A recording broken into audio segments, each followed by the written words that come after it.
This fight was so fucking gas, bro. Like Suzuki versus Mob. Oh, mate, when Mob Psycho 100 wants to do a fight, it literally it doesn't ever miss. It doesn't ever disappoint. Like any sort of big fights involving Mob, especially like Terry versus Mob or Mogami versus Mob, and now Suzuki versus Mob have all been absolutely incredible. This one might be my favorite. I don't know. It's up there with Mogami. They're both absolutely incredible. Mogami probably visually is more stunning, but the implications of this one in terms of like the overall narrative and the overall story, I think is really significant as well.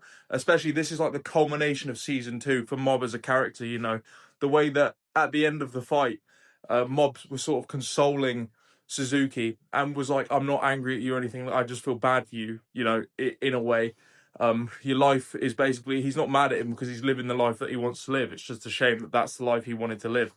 And the way that Mob sees it and how mature he is about it, and his emotional maturity through this season really did show a lot at the end of this fight. But the fight itself, the Dragon Ball Z fan in me was fucking losing my mind, bro. Like them smashing each other through buildings, like the buildings smashing into each other, like them being in the middle of it, them flying around, like, oh, bro, it was just so fucking amazing to see.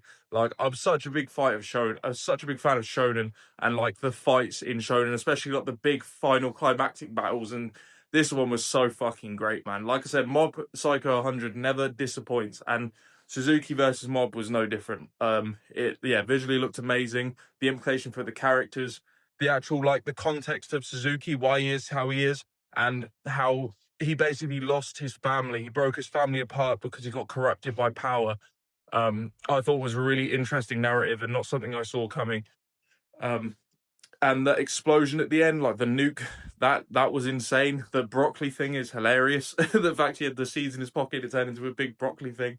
I don't know if this is going to change Mob fundamentally going forward. I don't know if this is like the end of his emotional arc as a character in terms of like him sort of actualizing himself, if that makes sense, in terms of like, I'm not sort of making sense here. I'm just buzzing, bro. Do you know what I mean? Like, this is just my honest reaction. I thought this was such a good episode, and seeing Mob, how far he's come through the season, has been absolutely incredible. And this fight was like the ultimate culmination of that, as well as being fucking awesome to look at and watch. And yeah, now Claw is destroyed. I don't know where the story's going to go from here. Like, who's the next big bad going to be? Or is that the end of Claw? Because, you know, Suzuki's not dead. He's been taken away. I think his powers are probably gone now.